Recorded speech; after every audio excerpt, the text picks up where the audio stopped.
So good afternoon. I'm Scott Higgins, an Army veteran and co-founder of Veterans Advantage. And on behalf of Veterans Advantage, I want to welcome you to our second streaming Heroes Meet Heroes, where our U.S. veteran heroes meet our U.S. Olympic heroes. Just so you know, all the participants in the audience, all of you that are in the audience, are muted to eliminate background noise. And I want to thank you all for joining us. So tomorrow's Veterans Day, and before we begin, we want to give a big shout out to all the veterans and their family members in our audience today. And we also want to give a shout out to our Marines in the audience, because today, November 10th, marks the 246th birthday of the United States Marine Corps.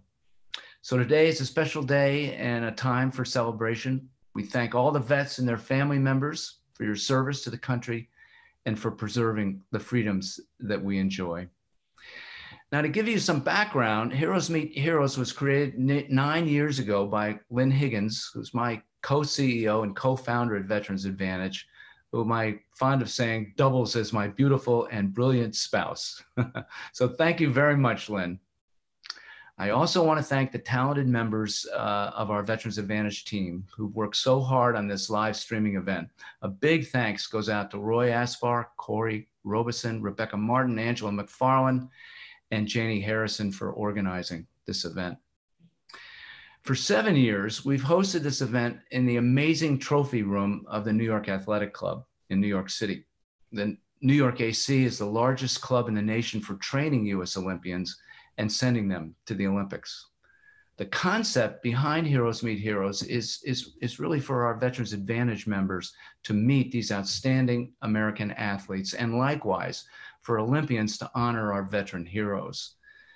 And while the event looks different this year, due to the pandemic, we really gather in that same spirit, and we hope to return to the New York Athletic Club for this wonderful event this year. So now to our panelists, I'm going to tell you something about each one of them and their amazing accomplishments, and then I'll ask them to tell them something more about them and their background. And then after that, we're going to go open the floor for Q&A, questions and answers. And everyone attending tonight is muted, so we can't hear you, but if you press the icon at the bottom of your screen to submit your questions, I'll present them to our panelists. And you can really begin asking questions at any point. And after the Q&A, we'll have a trivia question. And the first person who responds with the correct answer will get 2 free tickets on American Airlines to anywhere in the continental US. Now, also keep in mind that everyone attending this event will receive a free 1-year subscription to Vet Rewards. And some of you will receive 2 free tickets to an IMAX movie of your choice. We have 250 or so of those to give out. Okay, so let's get started. First, I'd like to introduce Donna de Varona. She is our guest of honor for this event, and with good reason, because Donna is a 2-time Olympic gold medalist in swimming. She's an Emmy Award-winning broadcaster and a longtime member of the Veterans Advantage Advisory Board. Donna's held 18 world records for the fastest time in swimming. At 17, she became the youngest and one of the first women sportscasters for a national network, ABC Sports. She's worked tirelessly to promote Title IX, which prohibits discrimination on the basis of sex. She helped establish the Women's Sports Foundation. She served as chairwoman of the Women's World Cup Soccer and received the Olympic Order, the highest order of the International Olympic Committee. Her leadership in sports communication and consistent advocacy for expanding women's opportunity in sports have had a wide and lasting impact across the nation and globe. Some of you may have met Donna when she did a 1969 USO tour in Vietnam. Last year, she was elected to the U.S. Olympic and Paralympic Committee, which is a great honor. Her spouse, my great friend, John Pinto, is an Army veteran. So Donna, thank you so much for your commitment and your outstanding support of Veterans Advantage over the years. I've only given part of your bio, but we could spend the whole afternoon going over that because there's so many great accomplishments that you've done. But we'd love for you to share more about your story. Thank you. Well, all I can say is, and I think we said this when we all got together on Zoom, I know the Olympians, we don't feel like heroes. We know that those that serve in the military are heroes. And I did see that up close and personal when I went to Vietnam on a USO tour, and we did the fire sword bases and hospitals.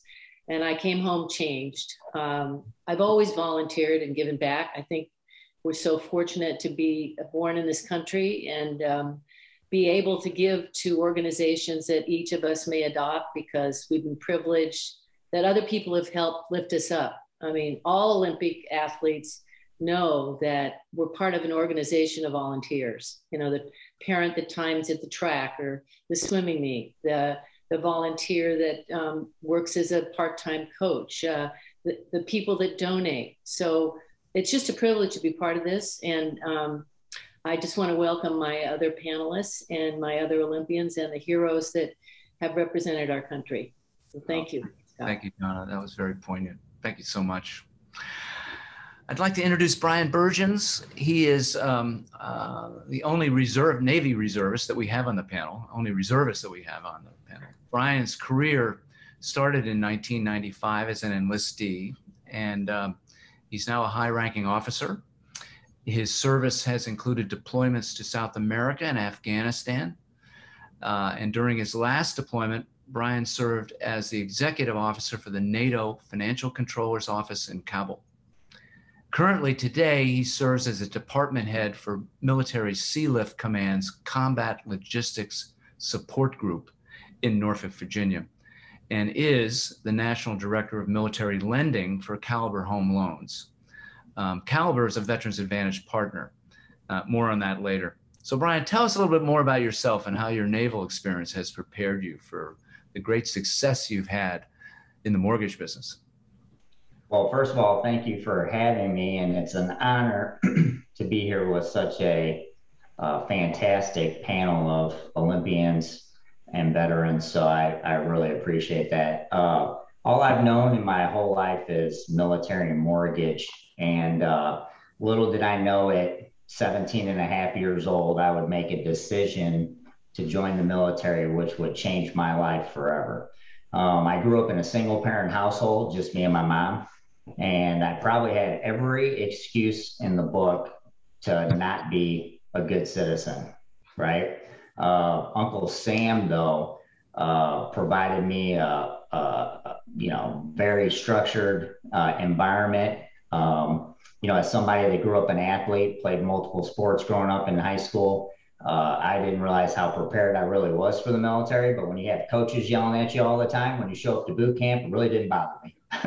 But I can tell you that my active duty time, the camaraderie, the ability to take directions, handling adversity, always taking on jobs of greater responsibility and challenges has definitely prepared me for my civilian life and the corporate sector.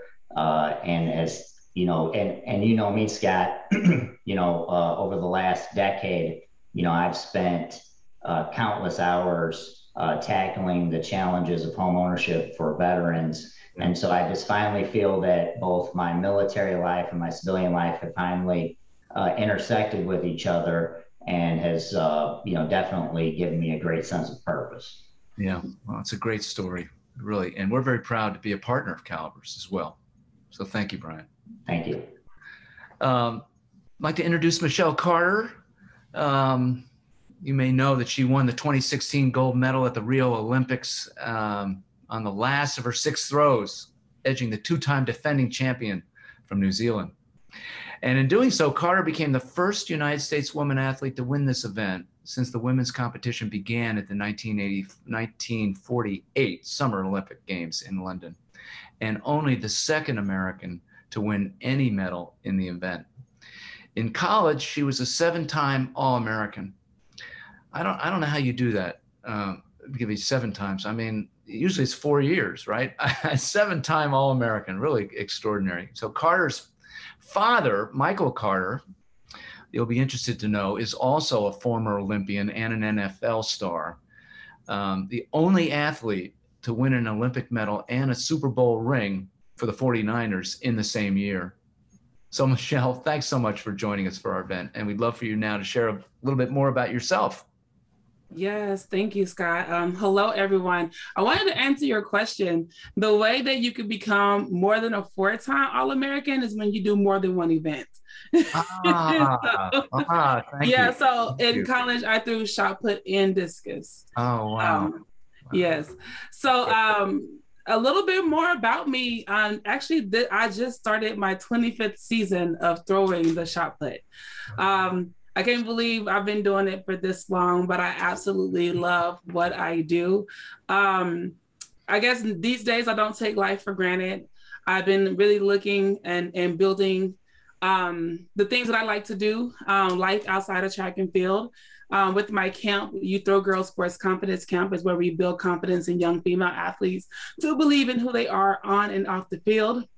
So I'm loving pouring into that. This past Olympic Games, unfortunately, I was not able to compete, but I had the amazing opportunity to commentate. And so I found a new interest that I am definitely wanting to grow and learn. So Donna, we need to talk. And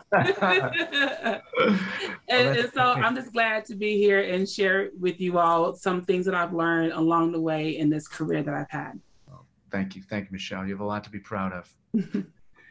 And now on to Dr. Phil Shinnick, who is our only panelist who is both a veteran and an Olympian. Phil served as a U.S. Army Air Force captain and represented the United States in track and field at the 1964 Olympics, where he met Donna de Varona, and they remain lifelong friends. Shinnick is the world record holder in the long jump, a tremendous accomplishment, which was finally awarded this year to him 58 years after Shinnick broke the world record. Dr. Shinnick is a renowned acupuncturist, and I have gone to him many, many times. He saved my family and Donna's family from a lot of health issues, I can tell you that, and is a mind mapping research scientist in Manhattan. So Phil, thanks so much for being here. Perhaps you could tell us more about your 58-year journey and your world long jump record. Well, I think that the key thing here is honor. I did a spectacular thing. I beat the Olympic champion and world record holder, Ralph Boston. And for some reasons that took me 58 years to overcome, it was not recognized. So therefore, culturally, I had no honor. Now, as a military person, those people who went to Vietnam, my brother, combat helicopter pilot, they put their lives on the line and came back and were not honored. So the question is, how can you not go crazy? Being dishonored. And beyond that, sharing with the military people of honor and dishonor, we'll both get injured. I have been 5 brain concussions, cracked ribs, my knees, my ankles, my wrists, everything is broken, but I'm fine. I'm almost 80 and I'm good. So you have to overcome your injuries psychologically and physically if you're in the military or you're in sports.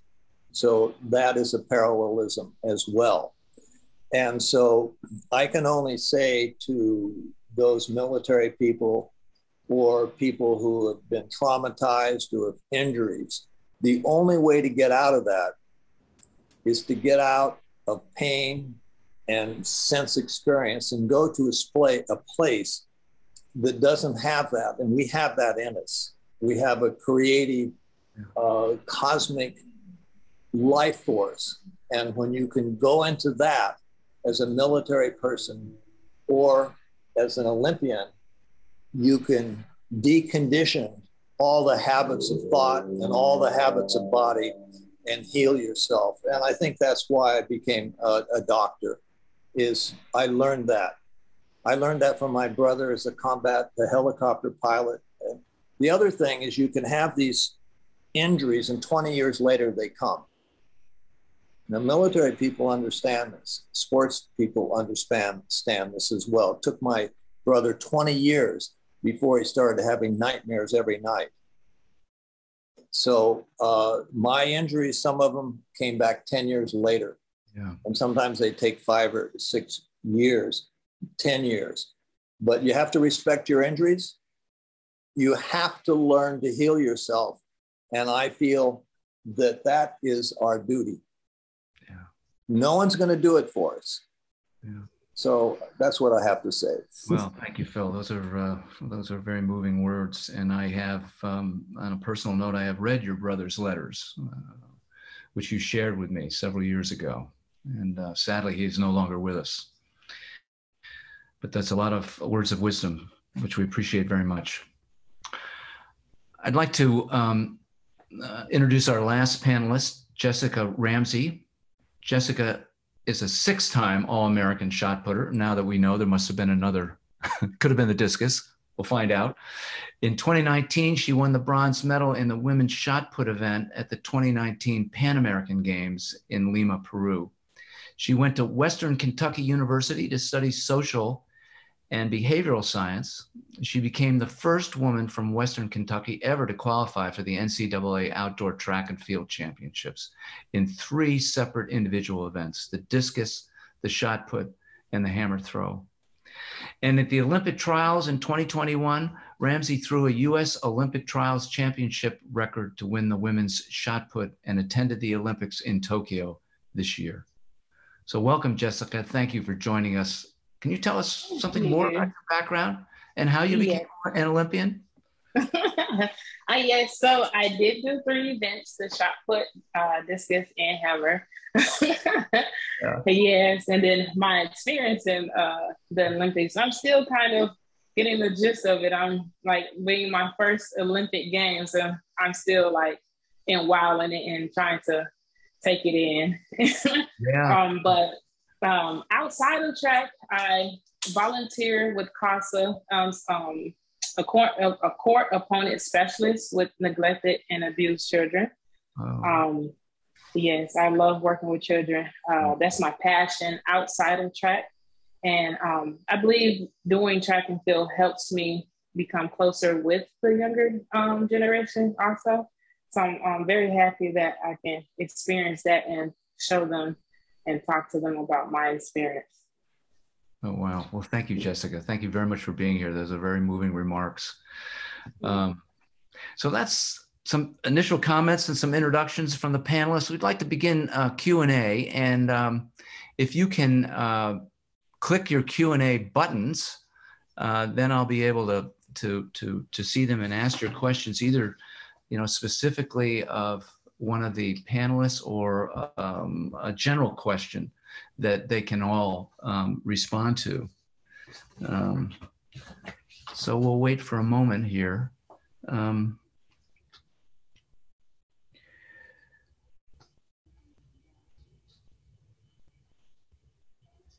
Phil talked about athletic injuries and what to do and how to deal with them, and every athlete has them.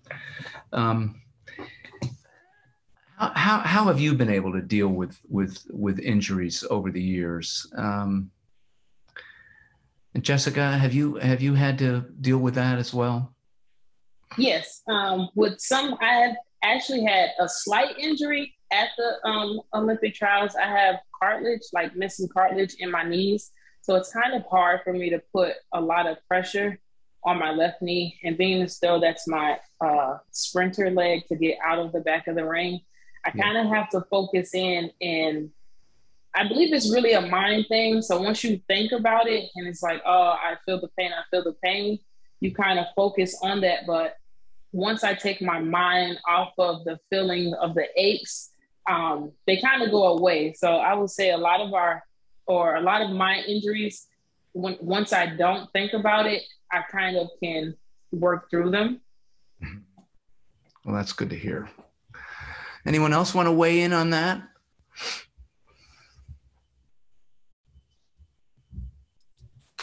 I will. I know Dr. Phil had mentioned it earlier that when you experience some kind of trauma, you take your mind to a different place, and Jessica kind of touched on it a little bit. And in those hard times when you're feeling that pain or when you're struggling with something, going to a positive place is very important. Because we can say we can go to a place, but we want to make sure that place is a positive place. Mm-hmm. So I know for this last 2020 Olympic Games, right. I was going to be at, I planned to be there at the trials, but I ended up finding out that I had a tumor in my ankle. And I've been having pain for a long time. And then it got to a point to where I was like, you know what, I need to address this pain, because it came to a point where I know I was physically and mentally wasn't able to push past it. And so when I found out what was going on and had to have that surgery, and kind of just really going back into myself, realizing that this situation was outside of my control, and the body does break down sometimes, and we have to allow our bodies and our minds time to heal. So during those hard times, it's really easy to focus on, oh man, like this sucks, I'm in pain, I can't do this, I can't do that. But when we focus on the negative, it only keeps us down and makes it even harder to get to the other side of this process. Because even though the process sucks, we get to learn more about ourselves. You get to experience, you get to gain new experiences and new wisdom, but you have to be willing to look for the positive within that situation. And that definitely helped me get through that time, knowing that I wasn't going to make my 4th Olympic team.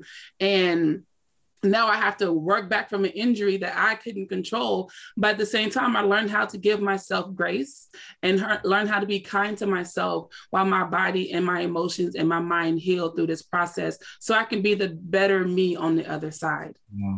How much did your father help you with that? I mean, you know, my dad was a great football player, and he was a great mental coach. So what did he say to you? And, you know, all the way along, what kind of mentor has he been to you? Yeah, so it's interesting because my dad, how he viewed things is different than how I view things. So he's very old school, like mind over matter. You push through regardless. You just give it all you got, which works a lot of times. But then he's a man.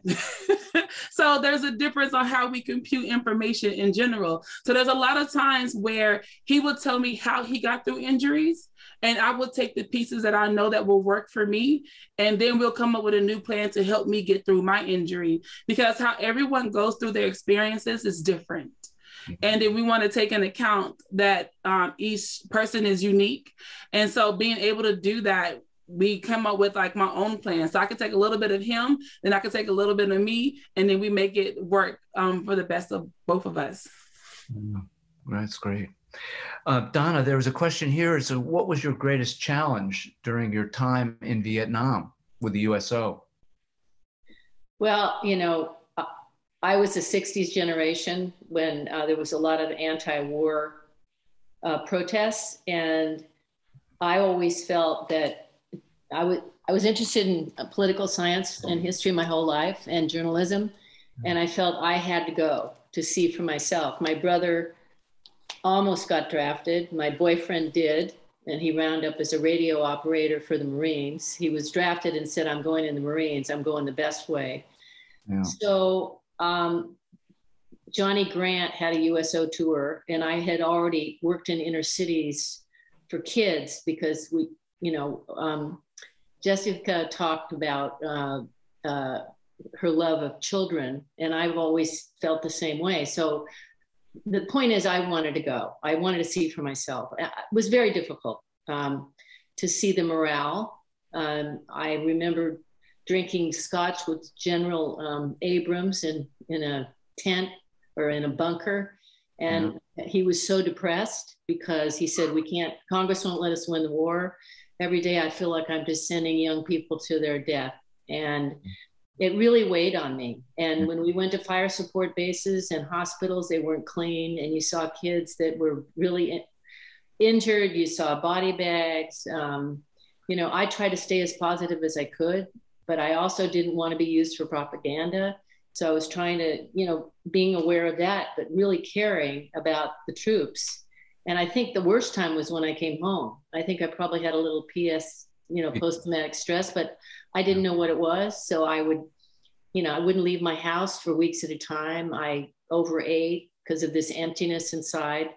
And it was also part of that transition we all talk about, whether you're military and you retire and you have to transition, you have to get your head in a different place, or whether you're an athlete and you retire and you have to find a new purpose. So I think all of that came crashing down at once. But I think just getting up every day and seeing the low morale and seeing the troops that were so young and so committed to, taking care of their buddies and fighting for what they thought was freedom and democracy. And it was difficult. I think all of us went through a very confused time in the 60s. Right. No, I would agree with you on that. And I think that everybody after 1975 wanted to forget the war. And there was a lot of confusion between the war and the warrior. And unfortunately, Vietnam veterans were not thanked properly. I agree. And that's one of the reasons that we started Veterans Advantage was to make that change and right that wrong. Right. Now here's a question about what's your biggest defining moment? Who'd like to talk about that? Bryan, you're a young guy. Has there been a defining moment in your life yet? One of my defining moments, I think, was finding out that I was getting deployed to Afghanistan as a reservist, already having a family. That's one thing that I don't think a lot of people understand about citizen soldiers is they work normal jobs, they have a family, they're living their life, doing all the family stuff. And then one day, Uncle Sam rings the doorbell, and next thing you know, you're just ejecting from, your world and having to go serve your country in a place that's typically not favorable for a lot of people. And, that it's just, the defining moment was when I got there and, and having to realize that I was put on this planet to do more than what I was doing back home. It's weird how situations like that get you thinking about the grand scheme of your life. And that was the point in my life I realized that I wanted to do more for vets when I got back home, and that, I needed to step up my game as a dad and as a husband, as a friend. And the crazy part is I only look back to my time in Afghanistan, which, not a very safe place. And I just remember all the positive relationships I created with folks that I served with, and that the impact it had on me mentally when I came back, because when I came back from there, I was ready to take on the world, because I had felt that, I made it through it, right? I had a successful deployment and I made it home safely back to my family. And then I wasn't going to waste that opportunity. And I'll tell you what, I haven't. So. Yeah, you haven't. Well, that's a great story. Wow. Thank you. Here's a question that's just come in. I've been struggling with PTSD on and off for the past few years. Any advice on dealing with it and trying to motivate myself to keep going? I was a federal police officer before my deployment. After my deployment, because of physical injuries, I can no longer do it, struggling to find my place in life again. Can I jump in on this? So, we all, especially soldiers, we're conditioned to be tough, like calloused, no one's bigger than the team, and you get put in positions and scenarios of high stress and adversity, and where people want to hurt you, and you come back home like I did, and you just don't know how all that environment is going to impact you. And the biggest thing for me when I got back home was I was willing to get with other folks that were in scenarios like me, deployed to Afghanistan and stuff. And I found a lot of value in just being able to have conversations with people who get what you're saying and your situations and your scenarios, and just being able to talk through that helped me a ton with dealing with all that stuff. Because while I came home motivated to tackle on the world, I did bring some dirty laundry with me as far as not wanting to be around, lots of people. I was really wanting to be at home all the time and stuff like that. And I had to work through that. And I think besides talking to people, finding something that you're passionate about that you want to do, whether it's volunteering and stuff like that, all helps you, find that sense of purpose and get you back on the road to recovery, getting yourself back to normal. So that worked for me. I would strongly encourage that. Good advice. Appreciate that. How do you manage your mental state when you're struggling with a serious long-term injury? Phil, would you like? Yes. The parallelisms between Olympians and military is that, well, Donna and I are a perfect example. In the Olympians have a brotherhood and a sisterhood. And when we get together, it heals us. When my brother, who had 800 combat missions and was one of the few people to return, his salvation was working with other military people. So I think that we share that. For military people, their fellow military people are their brothers, are sisters, and there's a solidarity. And I think that this gives us very firm on earth. It makes us more stable. And I know that I play a lot of golf now, and I play a lot with a lot of military people. And I tell you, the feeling that I get from them and the conversations, ferret out all the ghosts in the mind. So I think that movement and seeking solidarity with people who've had the same experiences are the way. Yeah, very good point, Phil. There was another question directed to you about your injuries. Did they come during the military, or did they come outside of the military, or both? Well, when I was in the military, if I made the national team, they let me go TDY, but I had a full-time job in systems command. And, but most of my injuries were from football and playing basketball, and also in my competitions throughout the world, most of my injuries came from bad conditions. Mm-hmm. A bad runway, a bad pit, a driving rainstorm, overtraining. This is a big thing. And I think that maybe the military stuff does this as well. Sometimes maybe they overtrain, maybe they do too much. And I think that the tendency for an Olympic athlete is to sometimes beat themselves up and not to have confidence in their natural tendencies and also confidence in their training. But no, I did not get hurt in the military. I love the military. And when I went to work every day, I had a tremendously good feeling from all the enlisted men and the officers. I felt very much at home, just like I felt when I made the Olympic team. This was very important for me. Yeah. Thank you, Phil. Good advice. Appreciate that.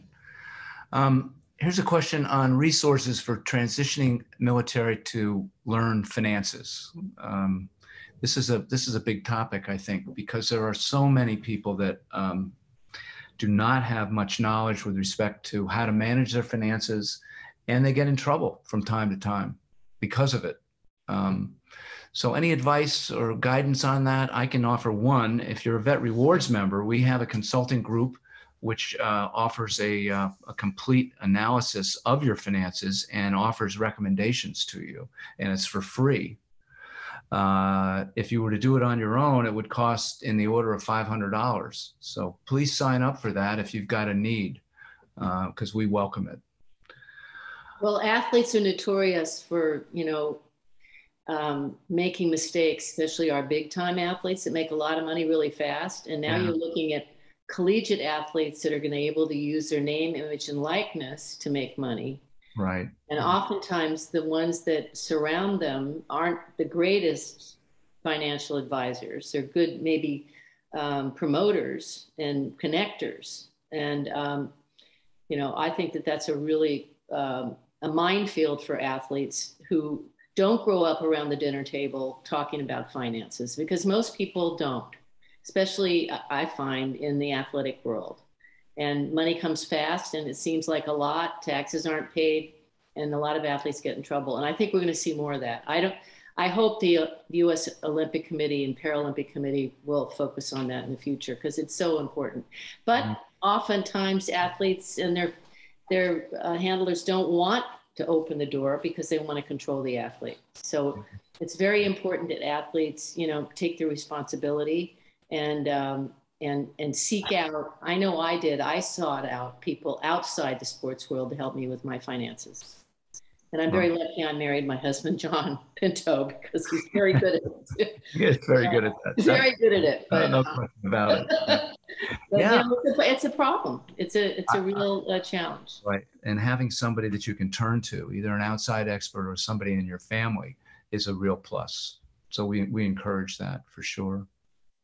Now, here's a question about the youth of today. How do we inspire the youth of today to be their best, to resist depression, to be resilient, to focus on others rather than themselves? How do we lead them to have self-confidence, but not arrogance, like all of you have? She means self-confidence, like all of you have, not the arrogance. I think today, if we're really honest about our stories, about where we come from and where we came from, and how we're able to be who we are today and what we did, I think that helps a lot.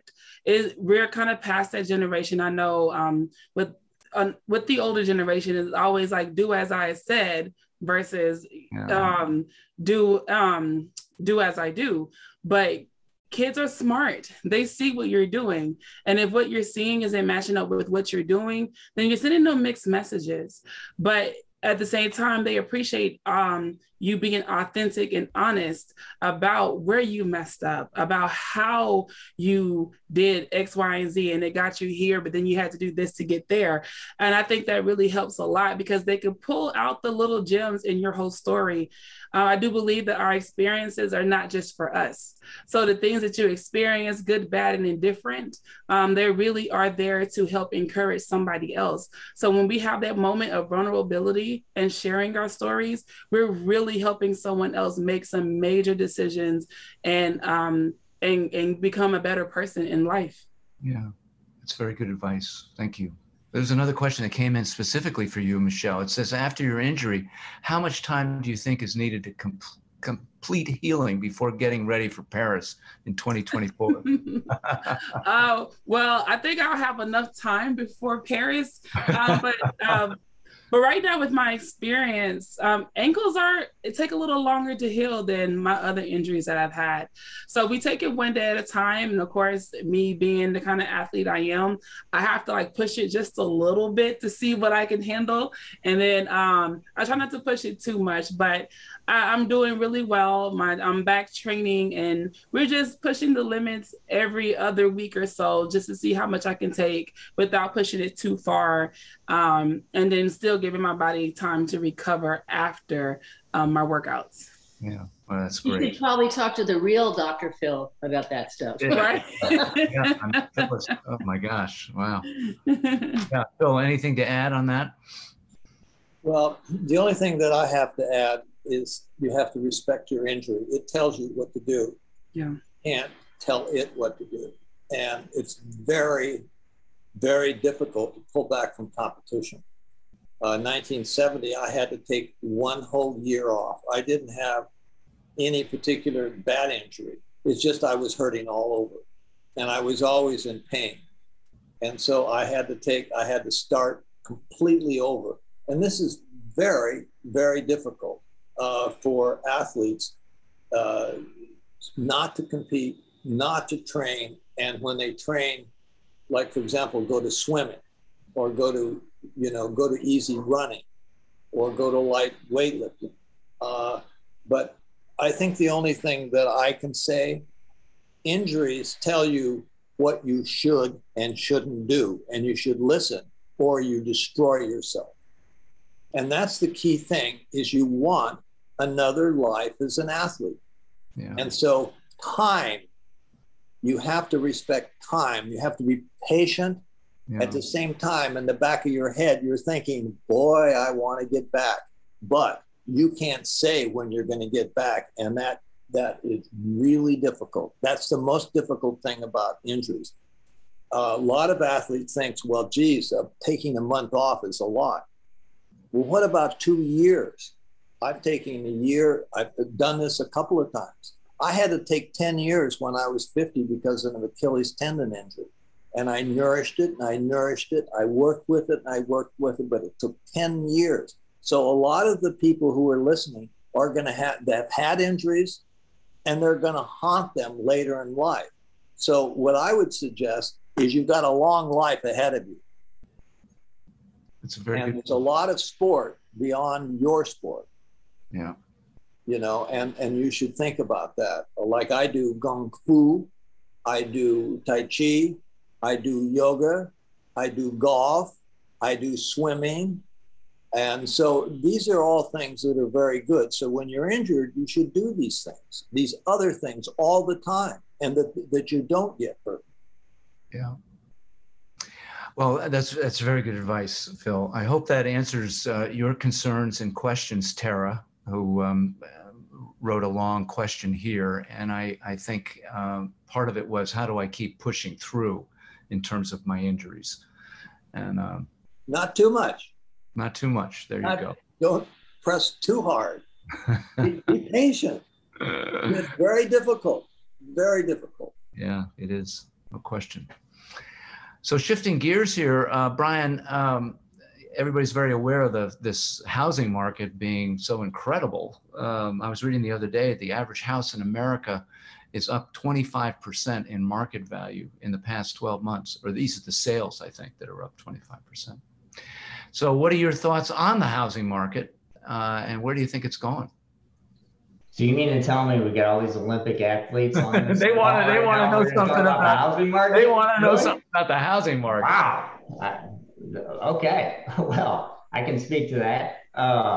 Well, right now the housing market, it's simple supply and demand, right? So you don't have enough houses and you got way too many people that want to buy them. That's actually probably a good thing in the grand scheme of the economy, because, housing drives a lot of things. And I don't see supply and demand shifting anytime soon in the next year or two. You got builders, only building, X amount of houses. So the builders have gotten smart as well. So they limit how many houses they build every year, which doesn't saturate the market. Current home sales are not going up. So that means people, especially because of the pandemic, people have done a lot of things to stay in their house, right? I know one thing's for sure, living in my house and not leaving for 12 months, we realized there was a lot of stuff that we needed to do around here, and that, this big house wasn't big enough for 4 of us. So, I think people, invested in the house that they live in. So you don't see, existing home sales going up. And without those people wanting to move up, a lot of your supply is coming from builders. So the market's going to stay competitive. People have lots and lots of money to spend because they've been sitting on money for a long time, not really doing much during the pandemic. And so, you're seeing people come in on any existing home sale offering above and beyond the purchase price, right? The contract price. So that's driving values up. Until that supply and demand kind of filters it, kind of balances out, we're going to be in this competitive housing market for some time. Right. A number of other questions to you, Bryan. Some of them have to deal with where can I find, resources with respect to VA mortgage, and you go to Caliber. Yep, you can go to Caliber's military page. We have a lot of resources there, but also too, for anybody who just, wants to look at stuff, the va.gov has a lot of resources on the VA home loan benefit, a lot of videos, stuff like that, and they are fantastic for folks. My word of advice for anyone that has never bought a home before, make sure you get organized. Make sure you get your finances organized. Make sure you do a self-assessment of your finances. I think a lot of folks, especially we're seeing a large increase in younger veterans, which is actually a great thing, becoming homeowners. And, one of the things you really have to have, and you got to have a good trusted internal board of directors, I call it, your folks that you rely on to help you make decisions at a young age. I think Donna attested to that earlier about athletes, your board of directors, and you have to be willing to have conversations. Is now the right time to buy a house or not? And can I really afford a house? So all those resources are available. You can go to Caliber or you can go to va.gov. Right. And let me just say that we're partners with Caliber, and they have offered a fabulous benefit for a VA mortgage. Anyone that comes in who's a Vet Rewards member and gets a VA mortgage through Caliber will get $1,250 taken off their closing costs. It's a terrific benefit, and it's become very popular with our members.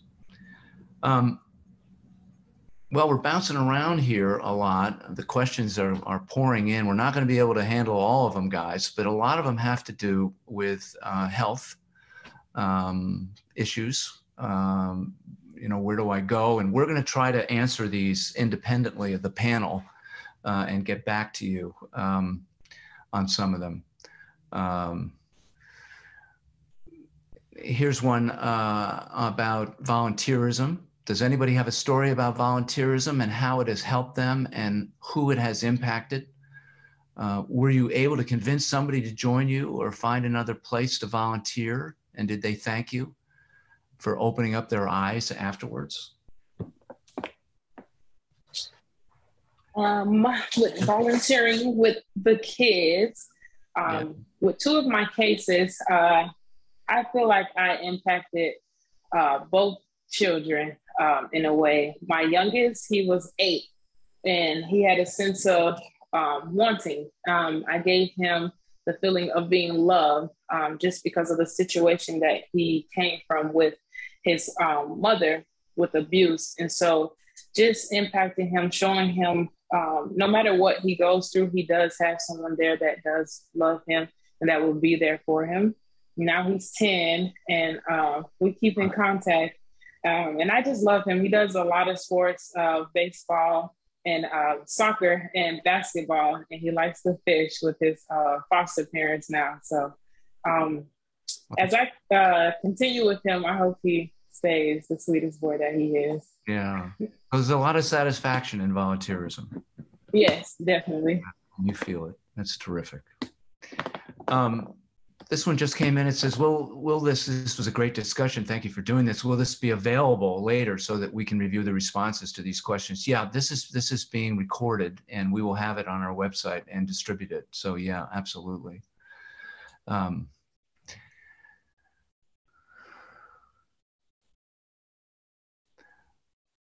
Scott, do you want me to talk a little bit about the volunteerism question? Sure.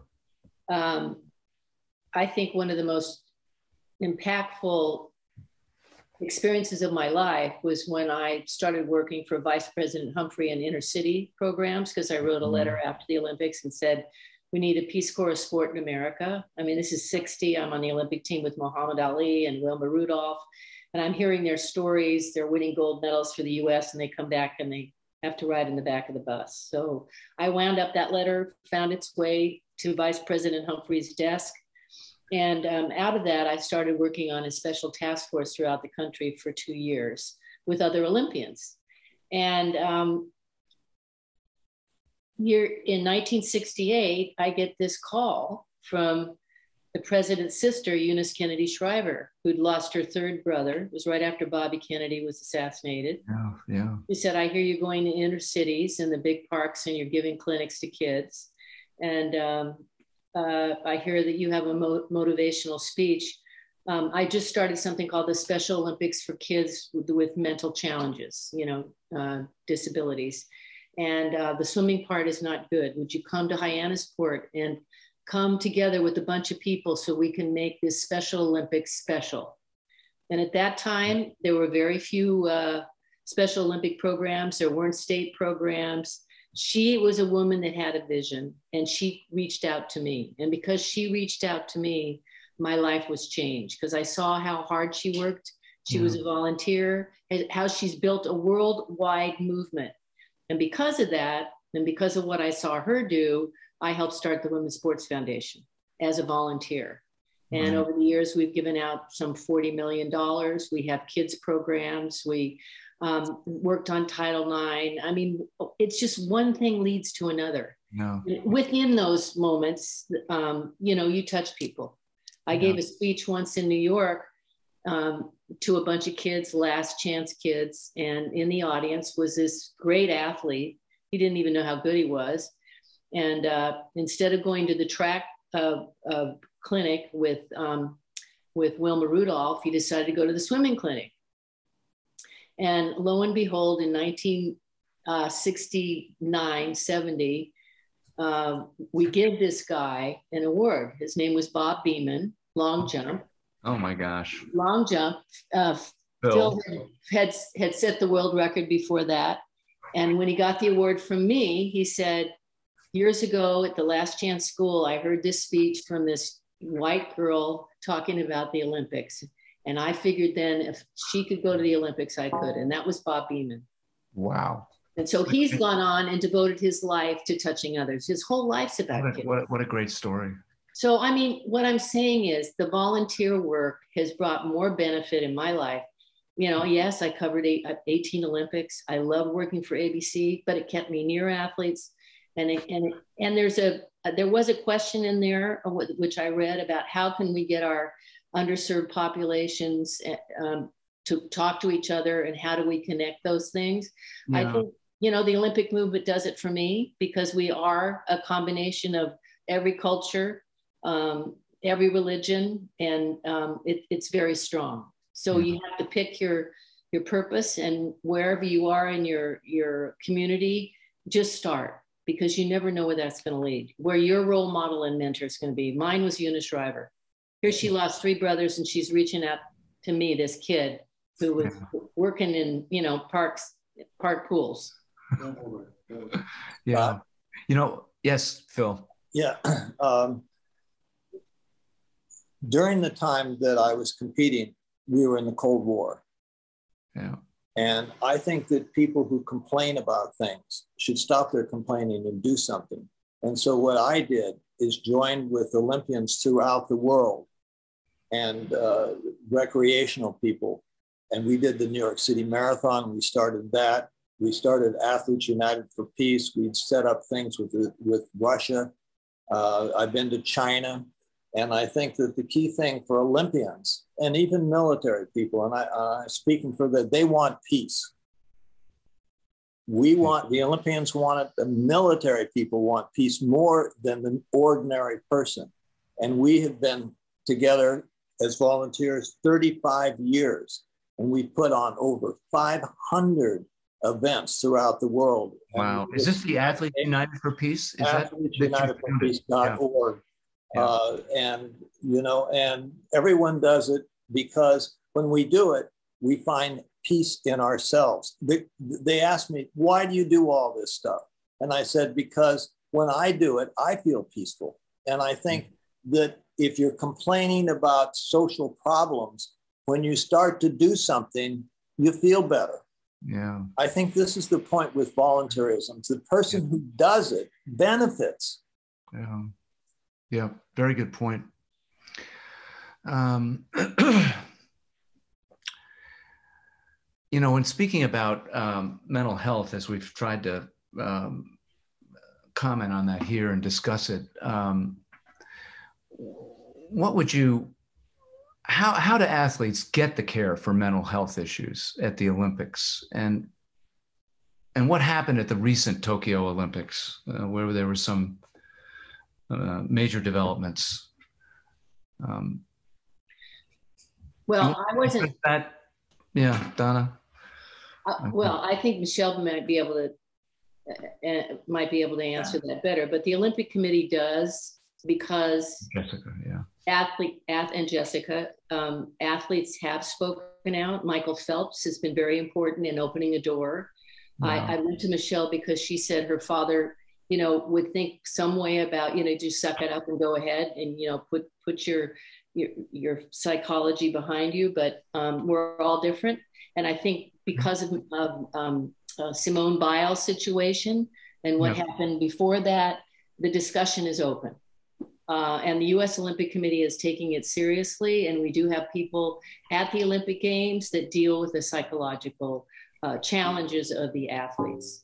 And that's been a very important thing, especially when, the pipeline of many of our sports, especially gymnastics, as we saw through the Nassar situation, and we've learned, where athletes are embraced in an isolated environment and their parents don't have any contact and all those kinds of things. So bottom line, the Olympic Committee does have a safe sport manual that anybody that comes into contact with athletes have to take the course. They have to look at, if there's abuse, how do you see the signs?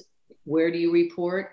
You have to come to terms with that. And everybody must engage in educating themselves on these issues, whether it's harassment or sexual abuse or depression. Yeah. I think our young athletes could probably respond to that as well. We'd like to hear from them. Yeah. Well, yeah, Jessica was definitely there in Tokyo, but we've actually, with Team USATF and with the USOPC, they have had relationships with sports psych on teams for a long time. So we've always had the tools in place. I think it was such a big stigma of people using the tools, meaning that you were weak and that means that you're not able to do it. But I think with this past year, that stigma has been broken and everyone realized that everyone needs a little help, right? We all are out here doing great things, but then at the same time, we don't know each other's struggle. I don't know what you might be dealing with. And the people around you may not know how to help you properly. And reaching out to someone, even if you just feel a little uneasy, can take a load off of you when you realize that you don't have to live life alone. You can always reach out to someone. Someone is really close by. So I'm gonna stop there and let Jessica talk about what it was like in Tokyo. So it was amazing. And then having the sites there for us was very, very, very, very helpful because I too was going through my own problems in Tokyo. And I think a lot of it is the athlete reaching out to them. And me, through my difficulties, I found out before finals, I was going through a miscarriage. And so to have the sites there to speak to kind of helped me out because I was at the games, but I wasn't mentally at the games because going through semifinals to find out that, and then going through like the doctors and the procedures to know that I was going through that before finals. They kind of helped me out. The women that were there with me kind of helped me out with the situation. And this is probably my first time talking about it, but just being able to have people there for us, it does help a lot. And not knowing what other athletes were going through, just to know that myself going through something, that we do have people there for us and checking in on us. Can I say something? Yes, that's quite a story, Jessica. Thank you for sharing it. Scott, I think one of the biggest problems is Simone had an interview and they started right before the Olympics and they wanted to talk about the sexual harassment. I think it's incredibly inappropriate for media to be asking these questions before their competition. And I think there should be some sort of shield for the athletes. I think that the media drives you crazy. I think one of the biggest problems that I saw as an Olympian is the obsession with winning the gold medal. That this participation is the most important thing in the Olympics. Well, the media doesn't think so because they ignore you. If you haven't won the gold medal, you're a toad. And I think this is really harmful. This is really harmful. And there has to be an education about journalists to put athletes on the spot, and they create mental problems, really. I really think, and I think that I don't know the answer to this, but Donna knows exactly what I'm talking about. She's been very sensitive because she's an athlete. So when she interviews, she knows how to approach them. But most of the journalists don't have the understanding, and they become sensational, and then they leave a pallor over the athlete. Right. I agree with you. That's a very good point. Wow.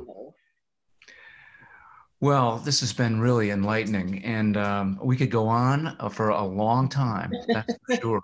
But we appreciate your time and want to respect it as well. So thank you so much for being here with us today. And as we wrap it up, I want to give some special thanks to a number of our sponsors, special lead sponsors, Northrop Grumman and Sandra Evers Manley, who's the president of the Northrop Grumman Foundation. She is a wonderful person, and she has supported this event for many years.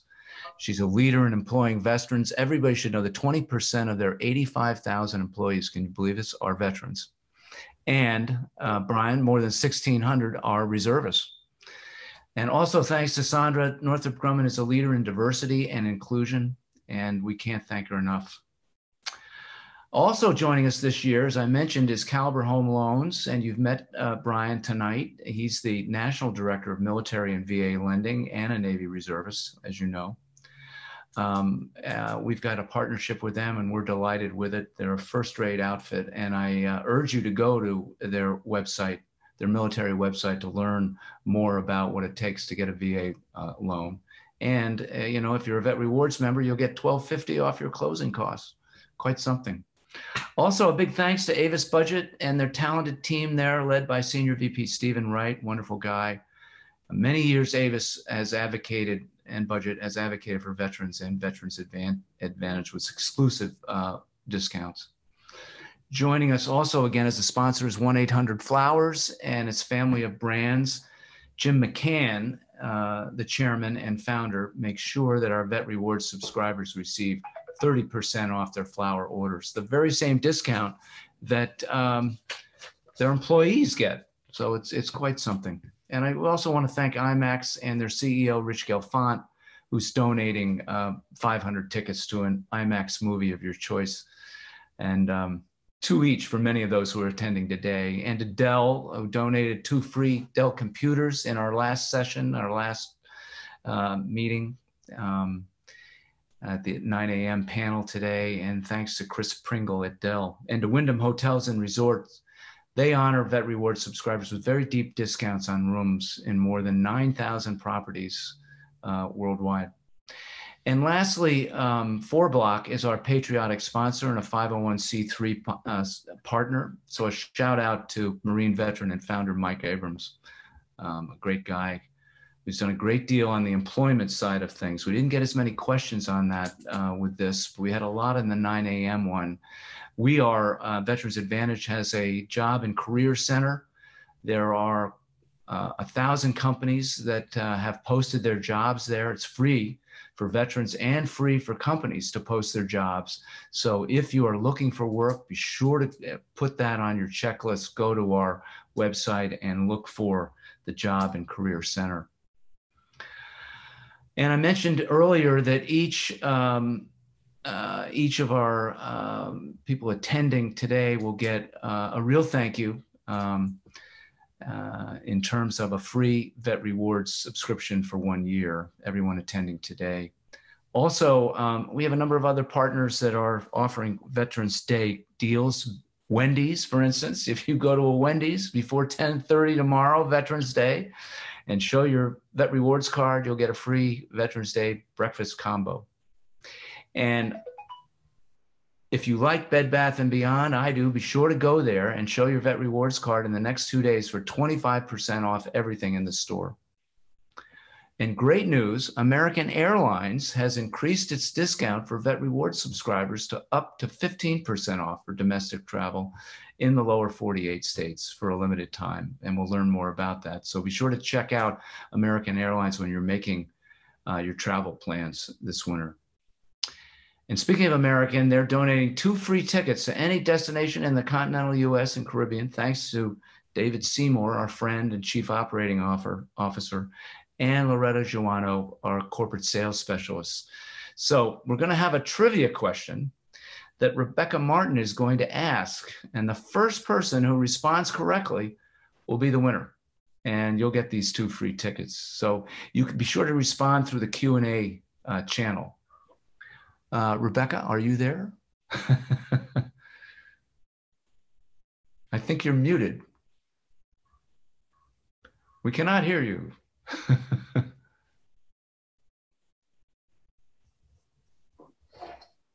Okay. I think you are muted.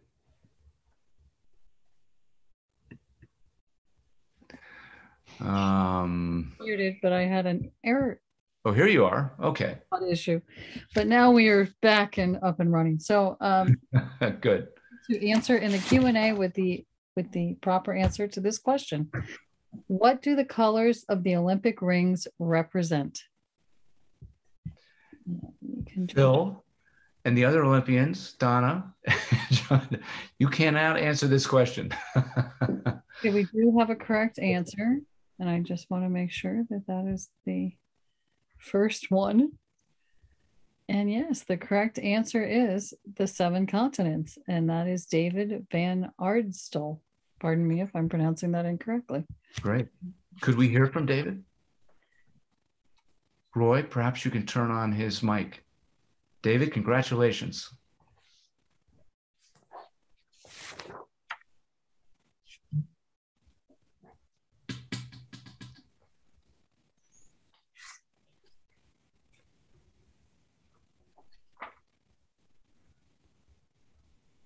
Well, maybe not. Well, anyway, congratulations, David. Hope you have a great flight. And we want to thank all of our panelists and our audience for attending. Tomorrow's Veterans Day. Happy Veterans Day to all the vets out there and their family members. I'm available. Thank you. Oh, there's David. He's coming on. Unbelievable. Is this the first time you've won one of these things? Yes, it is. Oh, great. Well, tell us a little bit about yourself. Well, I'm a Navy veteran, and my ears perked up when Bryan mentioned that he was part of Military Sea Lift Command. I was probably part of that unit in my reserve unit in Lansing, Michigan before he was born back in the late 80s, early 90s. Great. I commissioned a brand new ship back in 1985, and it's set to be decommissioned in April of next year. My son was a Marine for 10 years, so he had a one-up dad in going to the men's department of the Navy. So, yeah, it was a pleasure to serve the country. I'm living in Michigan and just ready for the nice warm weather to come up for us. Well, that's great. Well, we have a place in Michigan, in northern Michigan, so we're out there quite a bit. So, and my wife is a Michigander. She grew up in Franklin, right outside Detroit. So does that mean she's a Michigan fan, or are you a Michigan State fan? Well, of course. Her house is evenly divided between Ohio State, where her father went, and Michigan, where everybody else did. But anyway. And I had the opportunity, my son and I, through another veterans organization, VetTix, we went to the Navy Notre Dame game last weekend. Wow. And I grew up 15 minutes away from Notre Dame, and this was my first time to ever go to that stadium for a football game. Oh, terrific. A great story. It would have been better if Navy won, but it was a wonderful experience. Yeah, well, that's terrific. Well, congratulations on getting this, and you can get to work planning your trip. So I want to thank everybody for participating on the panel, and wish again all the vets happy Veterans Day, and your family members too. Thanks again, and to be continued. Look forward to next year. All the best. Bye-bye.